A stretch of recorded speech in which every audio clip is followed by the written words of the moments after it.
At Camp David, President Benjamin is sparring with Mike, who is the Secret Service agent leading the Presidential Protection Division and a former Army Ranger. The president's wife Margaret and his son Connor are there as well because the family is getting ready for a charity event. Mike helps them with every detail, proving he's a close family friend and not just an employee. When it's time for the event, it starts to snow heavily in the area. Mike organizes his bodyguard team to protect the president during the trip and the family gets split. Benjamin and Margaret are in a limousine while Connor and Mike follow them in an SUV. Suddenly a branch falls on the first bodyguard vehicle, making it to slip on the ice and block the road.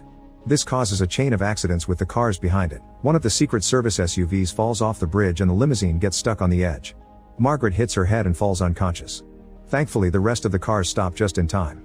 Mike and the other bodyguards run to way down the back of the limo, giving Mike the chance to open the door. Benjamin tells him that Margaret's seatbelt is stuck and the bodyguards try to open the other door too, but it's jammed. The president doesn't want to leave without his wife, however the car is about to fall so Mike cuts Benjamin's seatbelt with a knife and drags him out. The limousine then falls off the bridge, killing Margaret and the driver. 18 months later, Mike is still haunted by his guilt. He doesn't socialize much and it frustrates his wife. Mike is currently part of the Treasury Department because he's been removed from the presidential security team. The director of the Secret Service Lynn tells him that Benjamin doesn't blame Mike for his choice. He removed him from the team because seeing him reminded him of his wife's death. Meanwhile Benjamin is called to an important meeting. All his advisors are worried about the tension between North and South Korea and Benjamin wants to avoid a war, so he agrees to meet with South Korean Prime Minister Lee. Extra security cars gather around the White House for the minister's arrival and Lee brings his own men as well, including former U.S. Secret Agent Dave.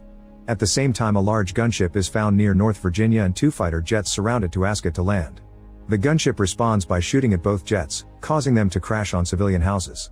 Then the gunship starts making its way to Washington, D.C. and soon the alarm is raised in the White House.